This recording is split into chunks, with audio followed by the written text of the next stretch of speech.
Dalje normalan ovaj sa kamionom, stao nasred puta, puna linija. Kaži mi sada iskreno, da li možeš u neko skorije vreme da odvojiš jedno barem 4 dana pa da negde odemo? Ne. Znaš šta me svi pitaju kad me sretnu, kad me pitaju za tebe? Znaš šta me pitaju? Kaže, gde je? Da li je sad u Portugalu, da li u Americi, da li je na Jadranskoj obali? Ništa im nije jasno, znaš. Pitaju me, gde je? Šta im kažeš? Pa evo, sad si ovde. Čika storije, urednik emisije. Nastavljamo dalje. Gde? Idemo dalje ka rudniku Kakoti 555 ili 555. Nakon toga nastavljamo ka Aranđelovcu, idemo na pečenje, ali nekim alternativnim putevima i mene najviše zanima kakvi će biti ti putevi, da li će biti promašaj ili će biti odlični, pošto nikada nisam tamo do sada bio. Ako bude kao preko Kule i Kobilja za Petrovac marta meseca. Prihvatit ću da je to moja greška onda, jer sam te ja vodio i tamo, ali ajde ovde. Ja se nadam da će biti iznenađenje. Da li znaš zašto Kota 555 se tako zove? Nemam pojma. Hoćeš ti da mi kažeš, znaš ti možda je... Zato što se nalazi na 555 metara nadmorske visine. Eto, jednostavno objašnjenje. Idemo. Idemo. Napuštamo Oplenac. Vozimo prema Koti 555. Izlazimo na glavni put. Vozimo ka jednom od najlepših vidikovaca u ovom delu Šumadije. Izlazimo iz Topole. Nastavljamo vožnju lepom deonicom. Asfalt je također u odličnom stanju. Još uvijek ima hladovine na putu. Na ovom pravcu usporavamo. Ovo je idealno za postavljanje radara ovde. Vidite kako je lep pravac. Vozimo 60 km/h. Poštujemo saobraćajne propise. Vozimo nizbrdo, put je krivudav, prelep za vožnju. Već kreću brda i proplanci, kreće lepša priroda, tek sledi pravo uživanje. Ružno što ovo smeće stoji ovde pored puta. Ne znam kako ljudi mogu tako da ne vode brigu o životnoj sredini. Vozimo kroz mesto koje se zove Šatornja. Evo jedan ležeći policajac. Kafane, restorani, prodavnice, poljoprivredne apoteke, marketi. Izlazimo iz Donje, ulazimo u Gornju Šatornju.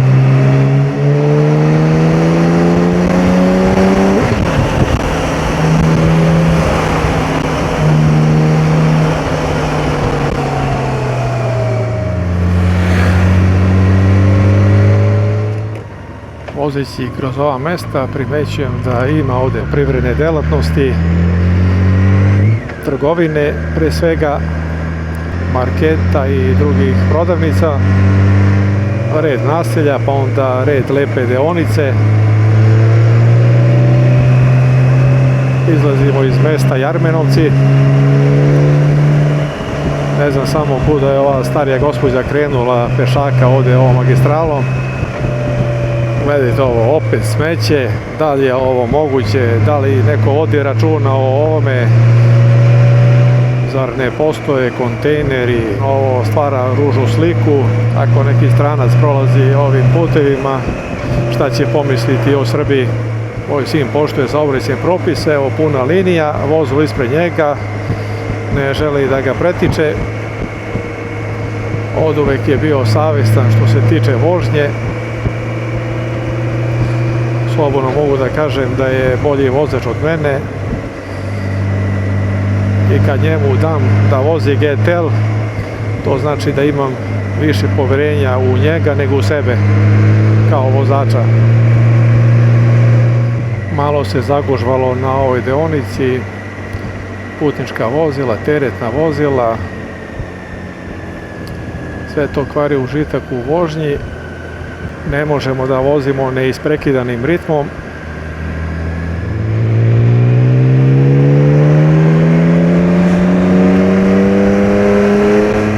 Ušli smo u naselje Rudnik još malo i pravimo još jednu pauzu.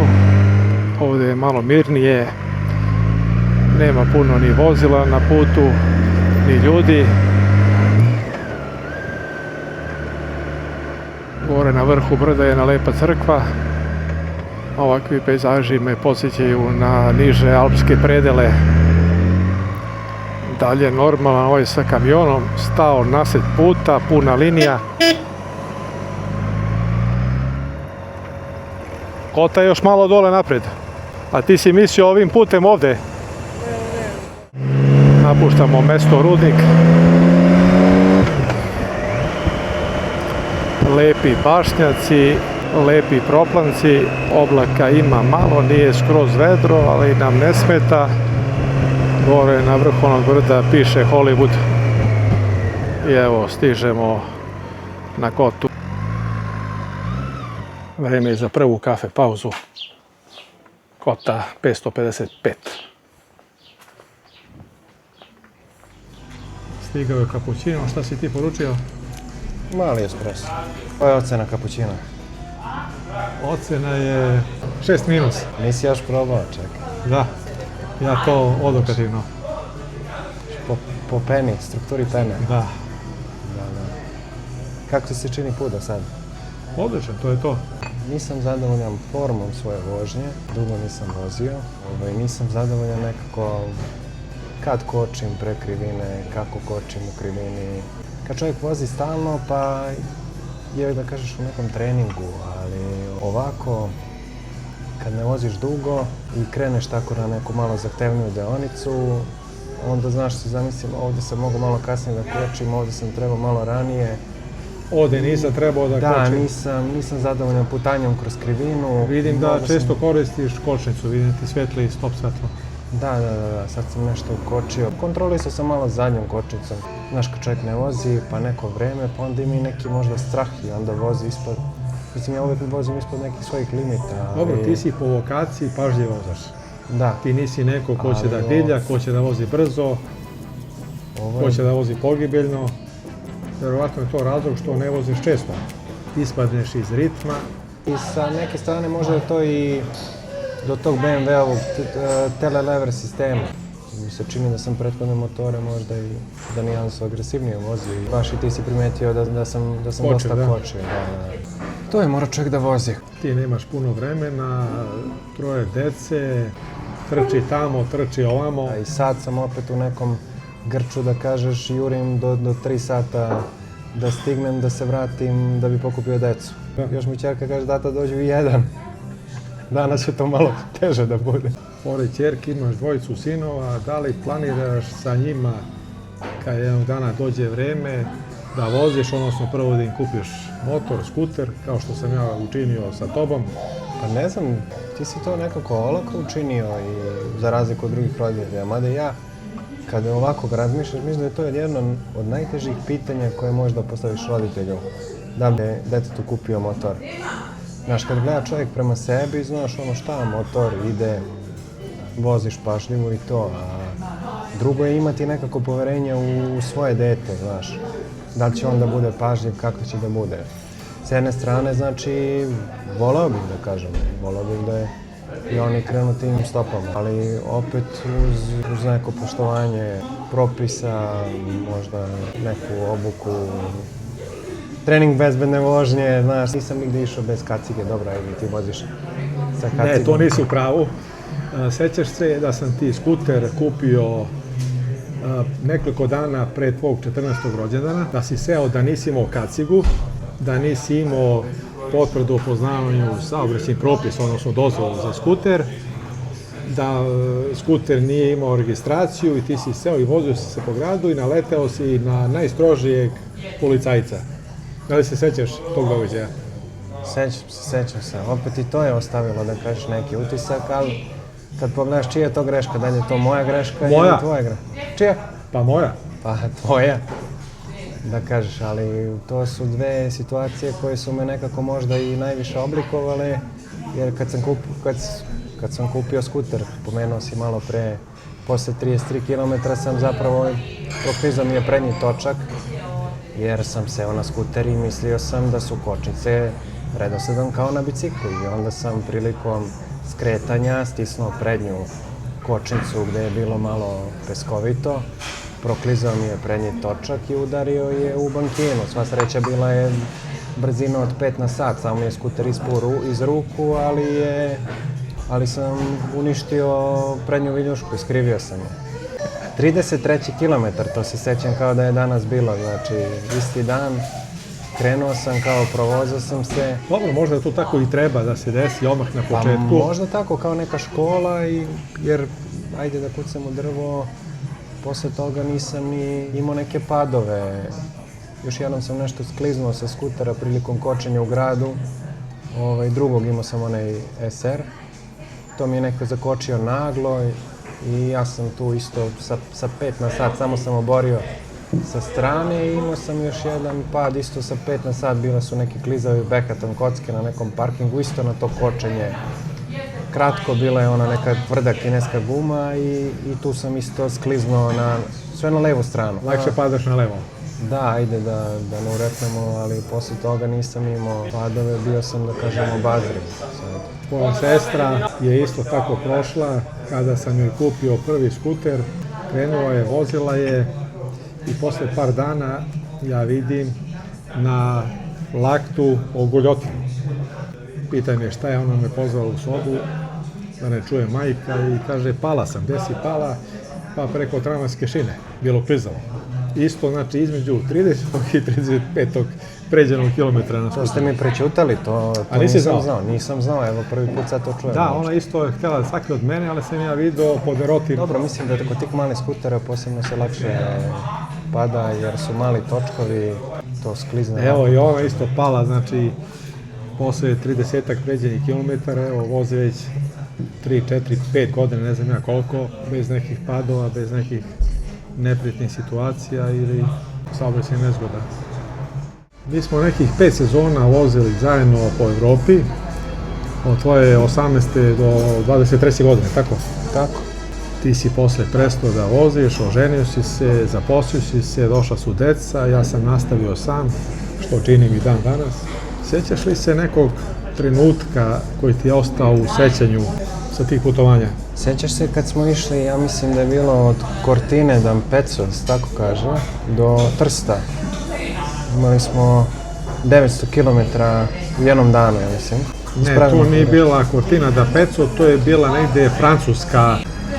Ali prošli smo kroz Cortinu, tako. Mislim da nismo prošli kroz Cortinu d'Ampezzo, nego smo se spustili dole iz, znači, francuskih Alpa. Uglavnom, taj dan kad smo krenuli, sjećaš se kad smo naišli na ono stado ovaca. Gore u onim brdima. Aha, nigde nikog, ti si vozio, krenuo si kroz one ovce, faktički svirao si. Ne ovce, bile su krave. Krave. Ali događaj koji pamtim, eto vidiš, nisam zapamtio ni gde smo bili, ni da su bile ovce i krave. Uglavnom bila je Francuska. Kad nas je pojurio onaj sa bičem da nas udari pastir, da. Imao je neki kožni neki bič. Korbač. Ovoliki, da, i kad je krenuo, kad je zamahnuo, to mi je nekako bio... Da, mi tad nismo bili iskusni i to su česte pojave u Alpima, u šta sam se ja uverio kasnije, da tamo je sasvim normalna stvar da ta goveda stoka idu po putu, odnosno da prelaze te puteve, da jednim delom se i kreću čak po asfaltnom putu i da onda u toj situaciji vozači moraju biti strpljivi, da smanje brzinu, da idu iza te stoke dok se stoka ne skloni sa puta i onda da ih pretekne.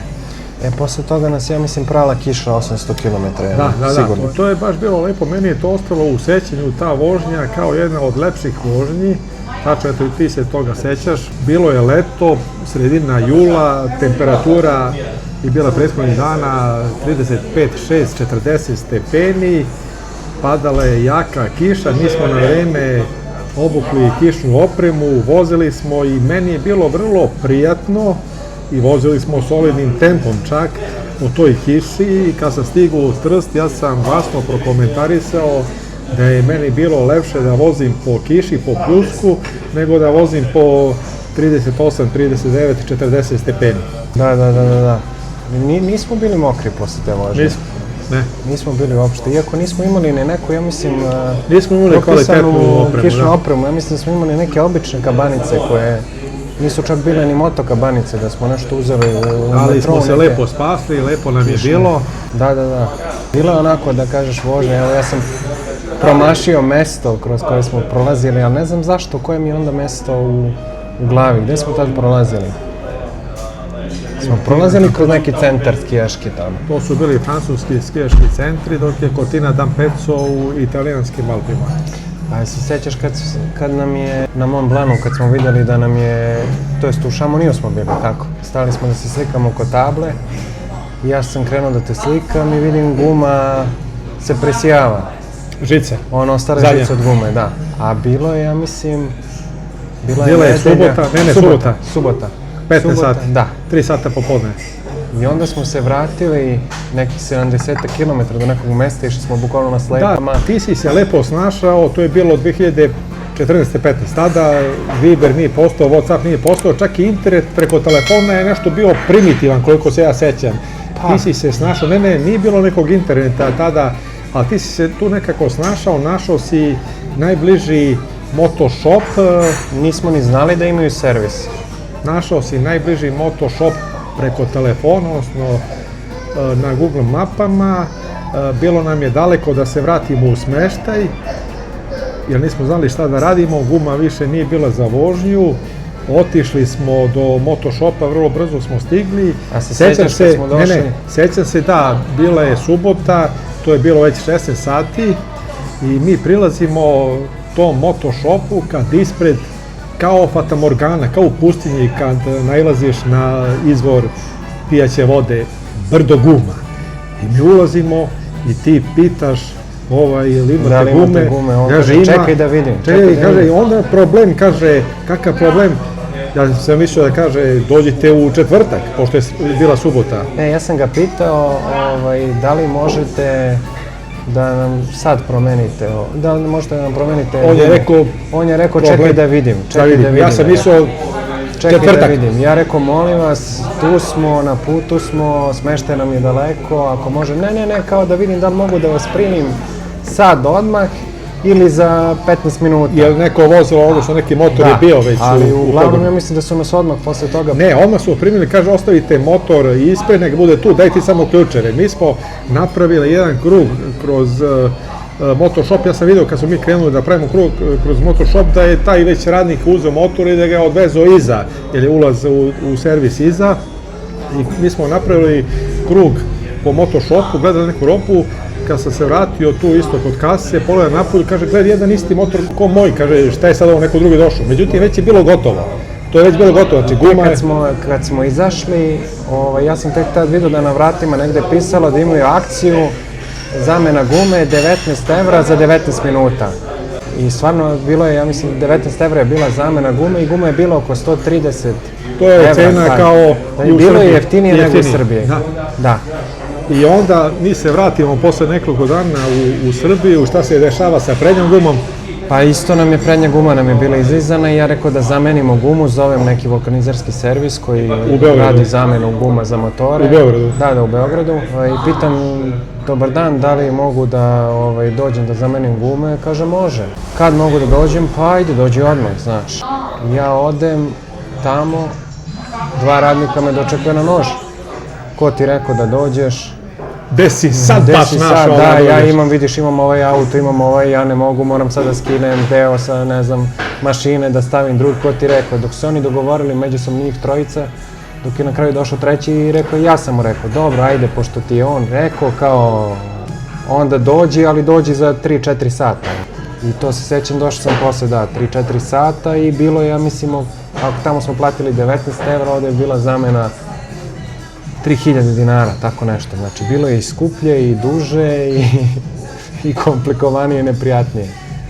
Eto, ljudi se često plaše kad krenu na put po Evropi, nose gume sa sobom, a guma, Bože zdravlje, u zapadnim zemljama, pa mislim čak i u istočnim imate svuda se može zameniti. Dobro, mi smo imali možda više sreće nego pameti. Pa ne, pa čini ti se. možda se i ne primećuju ti moto shopovi, moto servisi na putu kada voziš, ali kad imaš neki problem, pa kad se desi da traješ, onda vidiš na svakih 3 km moto servis ili tako nešto. Da. Eto, to je još jedan događaj onako koji je bio interesantan. Kaži mi sada iskreno, da li možeš u neko skorije vreme da odvojiš jedno barem 4 dana pa da negde odemo? Ne. Odmah si stopa, znači nisi ostavio ni 1%. Pa vidiš, eto, moja ćerka je u vrtiću sada, tvoja na poslu, ima svoj život. Tako da tu se malo trenutno razlikujemo i to... Jedino da ženi i deci uplatiš negdje letovanje u nekom hotelu, ne znam. all inclusive. Pa nije ni to, mislim, deca treba roditelji provodi isto vremena sa decom, barem dok su mala. Tako da sad jesi li nekad bio ovdje porodično sa familijom tvojom? Nisam ovdje, ja mislim da ovdje nisam ni stajao nikad, mislim da je ovo možda i prvi put da sam ovdje. Prolazio sam ovdje, stalno sam vidio neke motore i evo, sad mi se rodila ta neka ideja da prođemo ovdje. Da, tu je blizu još nekoliko kilometara nizbrdo i tamo je uključenje na Ibačku magistralu. Znaš, nekako uvek sam se vozio ka istoku, dole malo jug, jugoistok, da kažeš uvek idemo tu, ne prelazimo ovaj autoput, Beograd-Niš. Istočna Srbija. Sa zapadne strane, da, i onda sam rešio, ajde malo da promenimo, nekako smo to izgustirali u prethodnim vožnjama. Vozili smo se mahom istočnom Srbijom, prethodnih naših vožnji kad smo bili zajedno, rekao ajde to malo da promenimo pa da opet bude da kažeš da je tu, da je blizu, a opet da može čovjek da se provoza pošteno. Ja sam se vratio sa Kanarskih ostrva i ti me zoveš i šta me pitaš sad pre neki dan? Pitao sam te da li ti je dosadila vožnja, da li možeš da sedneš na motor, da li ti se vozi? U stvari, pitao sam te da li ti se ne vozi, jer sam očekivao da će odgovor da bude ne, sve me boli od vožnje, smučilo mi se, bio sam u Americi, bio sam ovamo, bio sam onamo. I pravo da ti kažem, iznenadio me tvoj odgovor, ti mi kažeš, baš mi se vozi. Ja sam onako više postavio očekivao sam neko retoričko pitanje, da će odgovor biti da kažeš... Izvinjavajući. Da, očekivan i da ti kažem, prijatno si me iznenadio. Znaš šta me svi pitaju kad me sretnu, kad me pitaju za tebe, znaš šta me pitaju? Kaže, gde je? Da li je sad u Portugalu, da li u Americi, da li je na Jadranskoj obali? Ništa im nije jasno, znaš, pitaju me gde je... Šta im kažeš? Pa evo, sad si ovde, ali obično im kažem ono šta jeste, gde si i kako je, ali treba to objasniti s obzirom gde si sve bio uvek samo iskreno, znači kad se dvoumiš kako da odgovoriš neko pitanje, uvek samo iskreno i ne možeš da promašiš, a uvek znaš gde sam, tako? Da, ja uvek znam gde si, ali kažem, to je nekako prvo pitanje, šta ti radi otac, gde je sad, kaže, video sam u Portugaliju, znaš ono kako ti puštaš te video. Trenutno na YouTube kanalu pratite nekoliko velikih serijala. Pirineros, jedno od najljepših putovanja koje sam ikada vozio, sa fantastičnom vožnjom po Mediteranu. Tu je i Uncle Story Route 66, ostvarenje jednog velikog sna. Skoro 5000 km kroz srce Amerike, od Čikaga do Santa Monike, putem kojim su prolazile generacije avanturista. Paralelno pratite i Mototuru prijateljstva, serijal koji pokazuje da motocikl nisu samo putevi i destinacije, već pre svega ljudi, prijateljstva i susreti koji ostaju za ceo život. A između svega toga tu su i brojne ad hoc vožnje po Balkanu. Nekada spontano krenem ka Jadranu, nekada prema Bosni i Hercegovini ili Crnoj Gori, ili pak se vozim po Srbiji, jer upravo te neplanirane vožnje često donesu najlepše priče. Zato, kada me neko pita gde sam trenutno, odgovor je jednostavan. Trenutno sam ovde sa vama, kroz sve ove priče i kilometre koje zajedno proživljavamo. Moja greška što ja mešam, puštam snimke, ono što je aktualno, što ide na long YouTube-u, puštam onda aktuelno i puštam neke najave koje će biti, tako da i meni nekad nije jasno gde sam kada vidim društvene mreže, kad pustim i meni ponekad je, kaže, zbunjujuće kad pogledam. Da, to ljude malo zbunjuje, znaš, Te Srbije, te Split, te Portugal, te Amerika, Kanarska ostrava, Madrid, ja sam sam sebi malo nejasan, ali... Znaš, dosta ima materijala i sad neko ko to ne prati, da kažeš, baš redovno i sad vidi jedno pa drugo, nije ispratio cijelu priču, onda... To mnogo zahteva posla, rad na tim društvenim mrežama. Ja radim sve sam, a za ovo čime se ja bavim, odnosno koji je moj hobi, za to treba 5 ljudi da budu u timu, da seckaju, da krate, da titluju, da puštaju, da odgovaraju komentare, a ja sve to, pored vožnje, pored planiranja, putovanja, pored montiranja posle long videa, sve sam radim i za te društvene mreže ostale. Znači ti si one man show. One man show, da. Hoćemo da idemo polako dalje. Idemo polako, ćerka te čeka u 1, a sad je 12:17. Razočarat ćeš je mnogo, ali nema veze. Pa dobro, ajde, juče sam došao ranije po nju, prekjuče sam došao ranije. Jedemo da pošaljaš neku da uzme. Pa dobro, stići ćemo do 3, ja se nadam da ćemo uklopiti. Dobro, evo samo da platimo i krećemo. Važi. Evo jedna lepa Honda Goldwing. Dalje idemo gde? Idemo sad ka Bukoviku, ali idemo preko Belanovice, ako se tako akcentuje uopšte, i Darosave. Pa sad će da vidimo na mapi, deluje da ima krivina, onako lepih, a vidjet ćemo kako im je stanju put, znači može biti sjajno, može biti očajno. Dobro, krećemo. To bi bilo sve za danas, hvala na pažnji i svako dobro. Čika story je pustolov pravi, kad motorom krene